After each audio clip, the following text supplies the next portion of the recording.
You smell their cologne in the room that they've never been in. You hear a song on the radio at the exact moment that you were thinking about them. You wake up at 3 a.m. with the absolute certainty that they were just sitting at the edge of your bed. And then you question yourself, am I losing it? Am I desperate? Am I making this up? Is grief making me delusional? Drop down in the comments if you felt them near you and then immediately doubted yourself. Here's what no one tells you about grief. You might feel them near you, and it's not crazy. You're not imagining it. You're not grasping at nothing.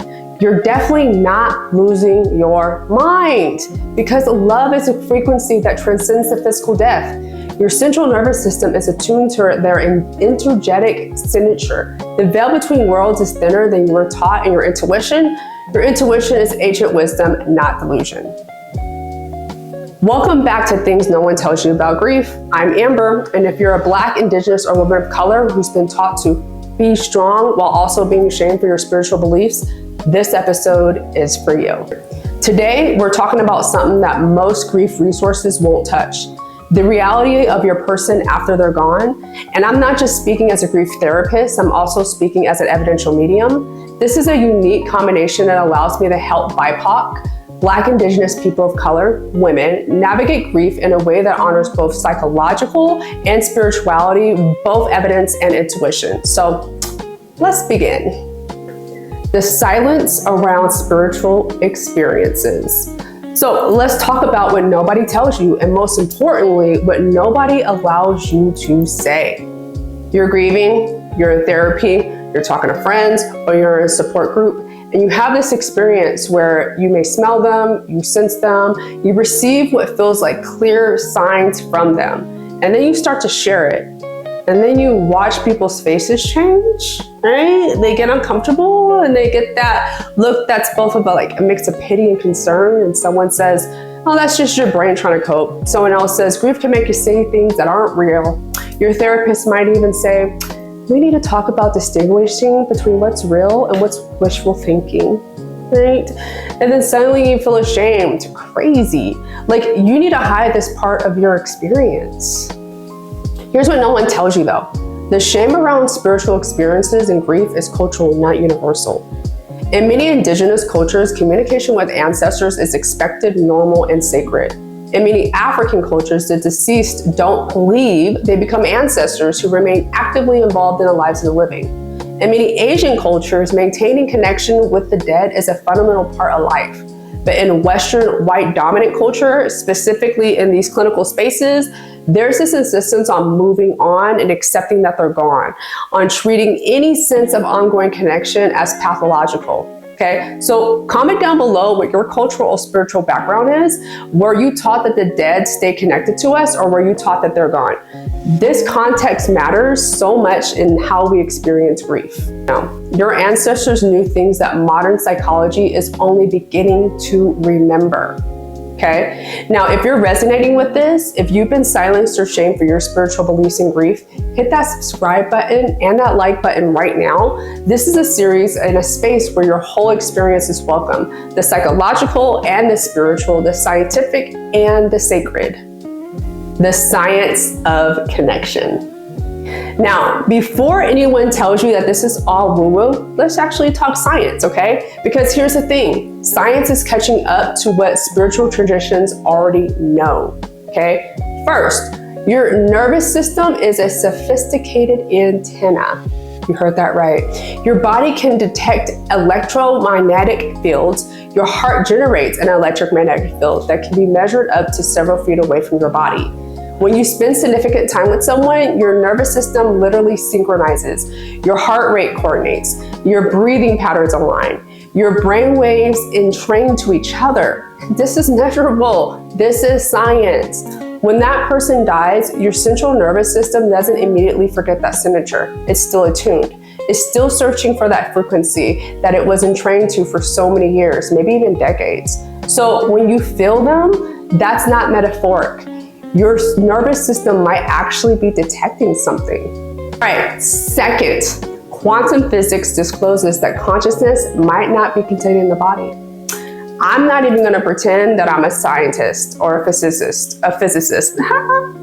But here's what we're learning. Energy doesn't disappear. I knew that, but collectively, it transforms consciousness. That essence of you-ness might operate outside of the physical constraints that we've assumed. And when I say we, I want to make it perfectly clear, the science field, not the spiritual field, okay? Yeah, okay? The double slit experiment, it shows that observations affect reality.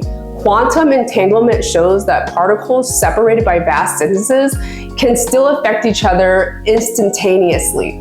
We're discovering that the universe is far more stranger, far more interconnected than Newtonian physics suggests. Don't mind my speech impediment, okay? It's me. It's really me. Now, remember in episode 2, how we talked about your body holding wisdom? This is part of it. Your body can sense things before your conscious mind registers them. That's why sometimes you feel them enter a room before you consciously know they're there. That's not magic. That's your nervous system processing information faster than your thinking mind. Have you ever felt somebody before, like had a conscious thought about them and then suddenly feeling their presence and then realizing you were just thinking about them? Comment yes if this has actually happened to you. Common signs and what they mean. Songs.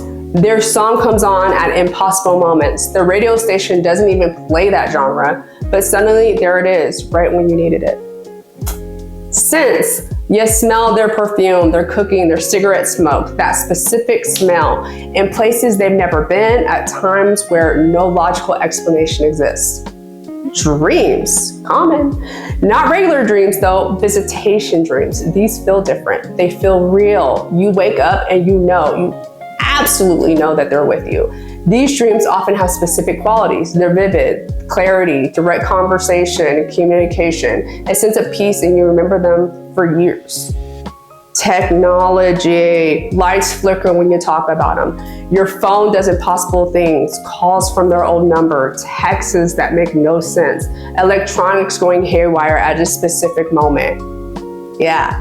Physical sensations.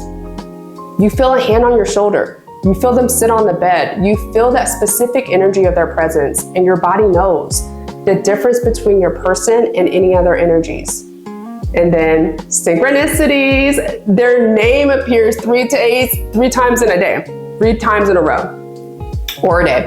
You find their favorite flower growing in an impossible place. You see their birthday on license plates, receipts, random documents. And here's what I want to say as both a therapist and a medium. All of these things can be real. And I don't believe in coincidences, especially when it comes to grief. I believe in a universe that's more interconnected, more responsive, and more alive than we've been taught.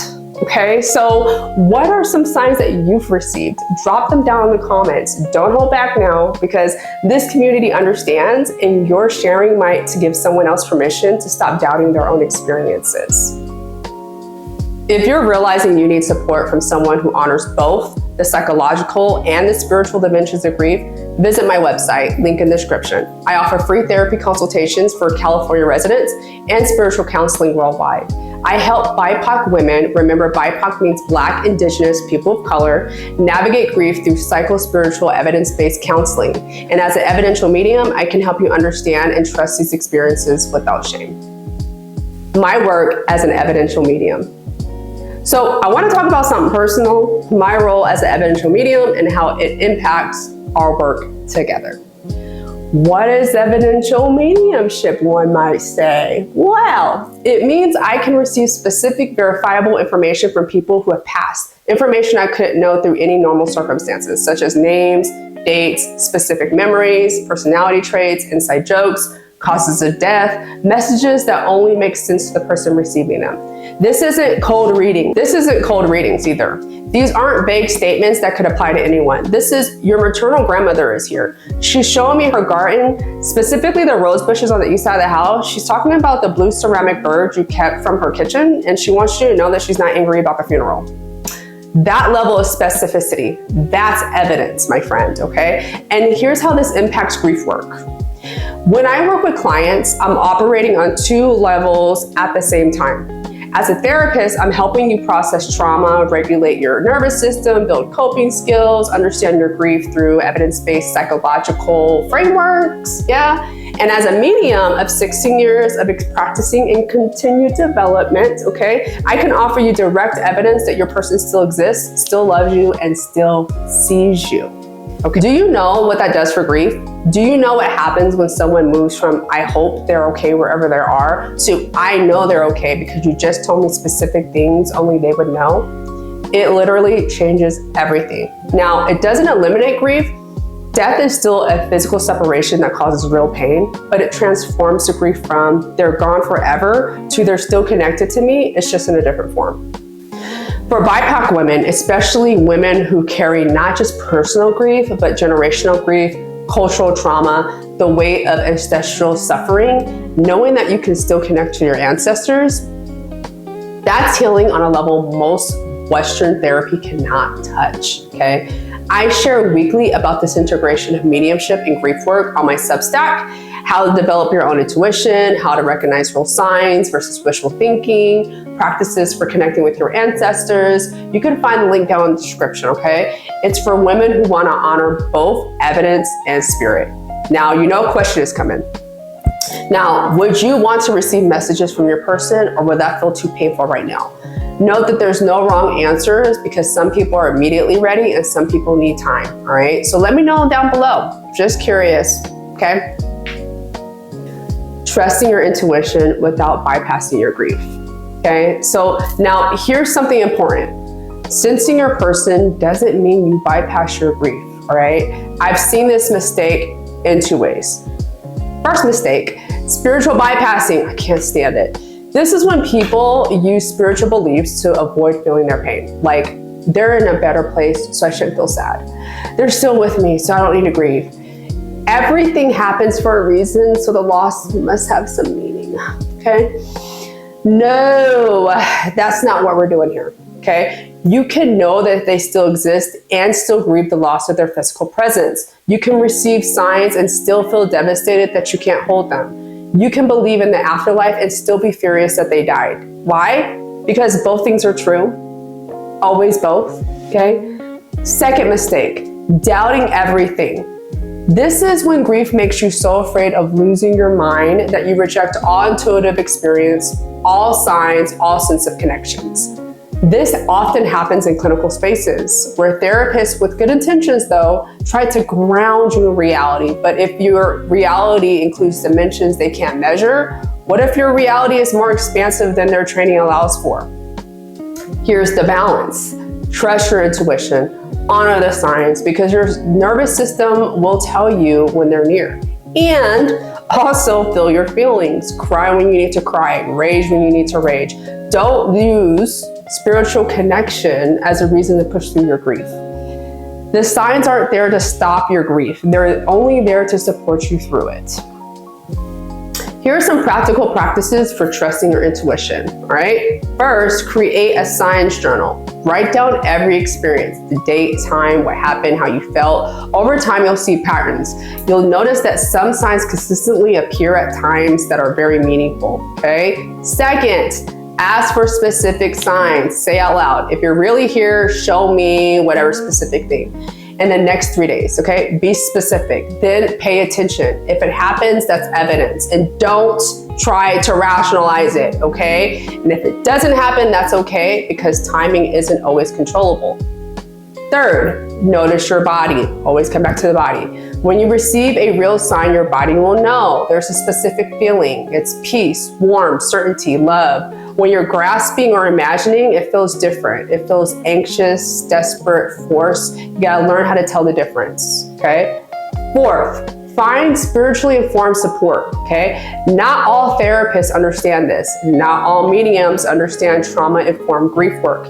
You need both. That is why I do what I do, because you deserve support that honors all of who you are. Now, disclosure, mediumship is not offered in my clinical work. They're separate. I do not provide mediumship in therapy, okay? Just for the clarification, okay? Now, what helps you trust your intuition? Drop it down below in the comments. Is it through meditation, nature, prayer, any specific practices? Let's learn from each other. Okay, so here's what I want you to take from this episode of Things Nobody Tells You About Grief. You're not crazy, okay? When you smell them, when you sense them, you feel them, receiving messages from them, you're not imagining it. You're not so desperate that you're creating these false experiences, and you're definitely not delusional. You're in tune to a frequency that most people have forgotten how to hear. All right? Because remember, love is energy. Energy doesn't die, it just transforms. Your person, they still exist, just not in a form where you can touch, see, or hold them. But your nervous system, your ancient, wise, knowing body can still sense them. Your intuition, that deep knowing that predates language, that connects you to your ancestors, to the earth, to the mystery of the universe, can still feel them. The veil between worlds is thinner than Western culture teaches. Indigenous keepers have always known this. Your grandmothers knew this, and your body knows this, okay? So the next time you feel the mirror, don't doubt it, don't dismiss it, and don't make yourself feel wrong, okay? And what I want you to do instead is I want you to pause, I want you to breathe, say thank you, let yourself receive the love that's being offered across the veil, okay? So put your hand on your heart right now and say out loud or in your mind, I trust what I feel. I trust what I know. I trust that love is stronger than the physical change called death, okay? Do that right now. Do it right now. Now, final question for this community. What's the most undeniable sign that you've received? The one that made you absolutely certain they were with you. Share it in the comments because again, your story might be the permission someone else needs to stop doubting their own experiences, okay? And if you're following me, here's what you need to know about episode 4 next week. We're going to be talking about normalizing grieving aspects of who we are, aka identity loss. Identity loss, that sounded weird. So remember, subscribe so you don't miss it. And thank you so much for being here. Thank you for honoring both your grief and your gifts. Remember that you're not broken, you're not crazy, you're woke. And you know what I mean, okay? Thank you for trusting me with this tender, sacred topic. You're not imagining it, they're still with you. And I'll see you again next week in episode 4. Bye for now.